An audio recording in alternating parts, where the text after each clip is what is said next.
চিকিৎসক ফজাকে বলল, আচ্ছা ফজা, বলতো অপারেশনের সময় আমরা মুখে মাস্ক পরি কেন?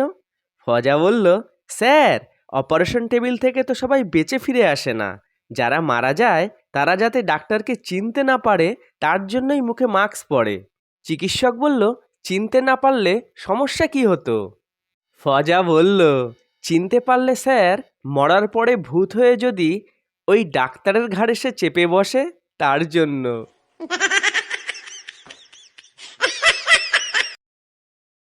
বিচারক আসামিকে বলছে, আপনি বলছেন আপনার বন্ধুর সাথে আপনার বউয়ের অবৈধ সম্পর্কের জন্য বউকে হত্যা করেছেন।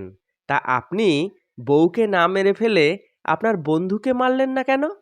স্বামী বলল, হুজুর, আমার তো অনেক বন্ধু, তাদের সবাইকে মারার চাইতে একা আমার বউকে মারা সহজ বলে মনে হয়েছে।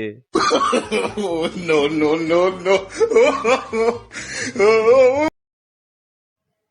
স্যার হাবুলকে বলল, আচ্ছা হাবুল, যদি কেউ স্কুলের সামনে বোমা রেখে যায় তুই কি করবি? হাবুল বলল, স্যার, প্রথমে কিছুক্ষণ দেখব, তারপর কেউ না নিলে স্টাফ রুমে গিয়ে জমা দিয়ে আসবো।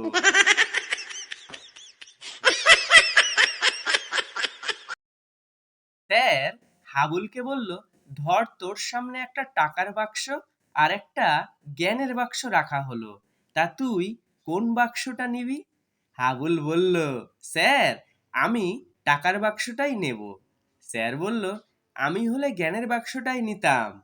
হাবুল এবার বলল, যার যেটার অভাব সে তো সেটাই নেবে স্যার।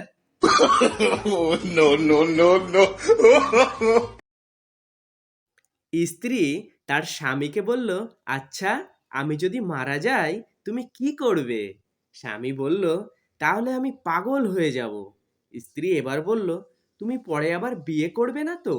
স্বামী বলল, পাগল হয়ে যাওয়ার পরে মানুষ তো অনেক কিছুই করতে পারে।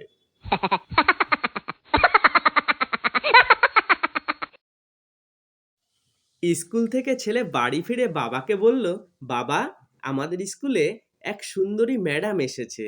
ম্যাডামকে এত সুন্দর দেখতে যে আমি সারা ক্লাস ম্যাডামের দিকেই তাকিয়েছিলাম। বাবা বলল, ছি, এসব বলবে না, ম্যাডামরা মায়ের মতন হয়। ছেলে বলল, হ্যাঁ বাবা, সবসময় তুমি নিজেরটাই ভাবো।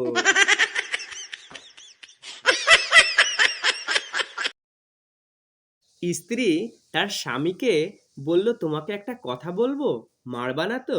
স্বামী বলল, কি কথা? স্ত্রী বলল, আমি প্রেগনেন্ট। স্বামী বলল, এটা তো খুব খুশির সংবাদ, তা মারবো কেন? স্ত্রী এবার বলল, না, মানে যখন কলেজে পড়তাম বাবাকে আমি একই কথা বলেছিলাম, কিন্তু বাবা সেবার খুব মেরেছিল আমাকে।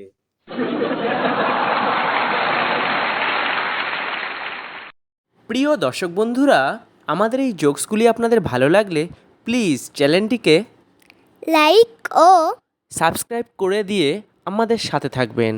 টাটা বন্ধুরা।